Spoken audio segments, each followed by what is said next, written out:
खबर अपने आप में बहुत बड़ी है दोस्तों। कांग्रेस ने एक बयान जारी करके यह स्पष्ट कर दिया है कि 22 जनवरी को राम मंदिर प्राण प्रतिष्ठा कार्यक्रम यानी कि राम मंदिर के उद्घाटन में वो नहीं जाएगी। और बकौल कांग्रेस वो ऐसा इसलिए कर रही है क्योंकि मंदिर अभी अधूरा है और अधूरे मंदिर में प्राण प्रतिष्ठा नहीं होनी चाहिए।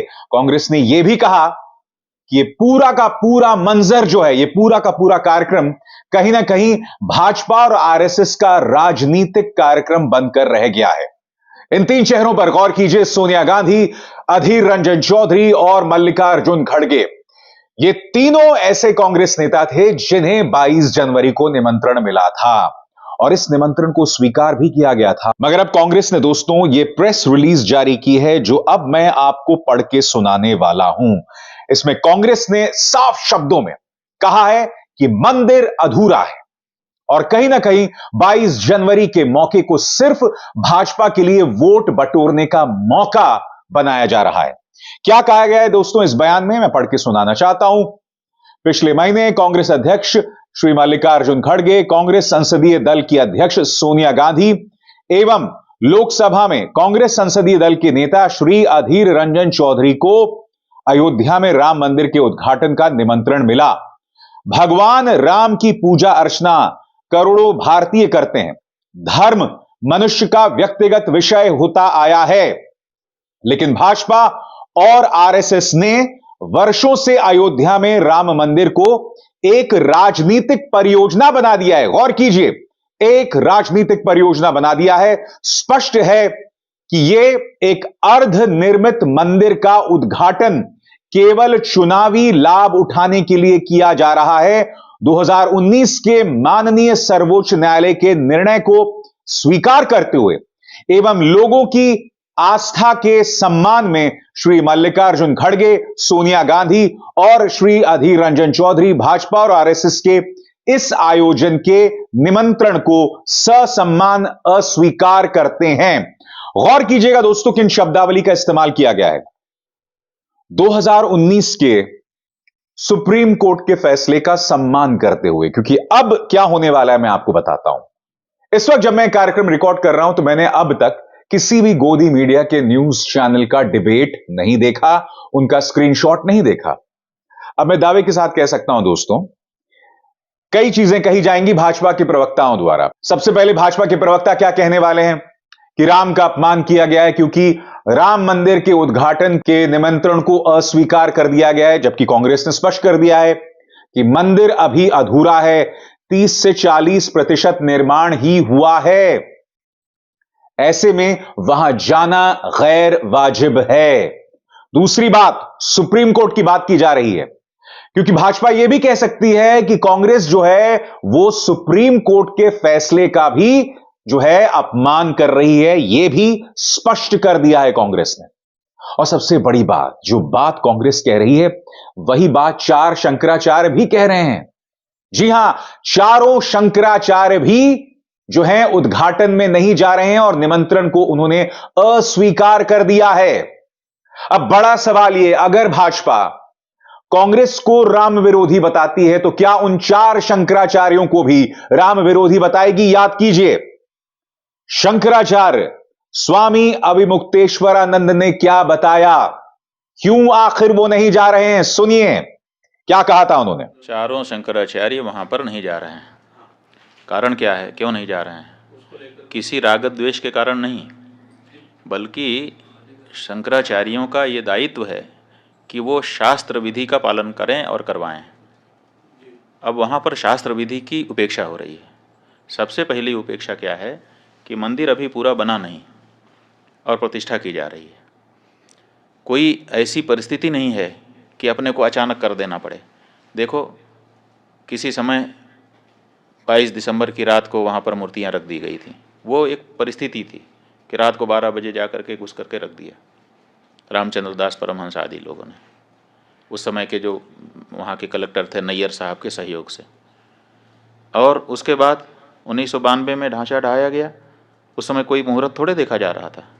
उस समय जैसी परिस्थिति थी उसी में आनन फानन में तंबू तान करके भगवान की मूर्ति गायब हो गई थी, उसको फिर उनके राजा साहब के घर से उनके दादी जी की मूर्ति मांग करके उसको ला करके रख दिया गया, उसकी पूजा होती रही। किसी ने प्रश्न उठाया? किसी शंकराचार्य ने नहीं प्रश्न उठाया कि भाई ये क्यों किया जा रहा है, मुहूर्त नहीं है, क्योंकि उस समय परिस्थिति थी।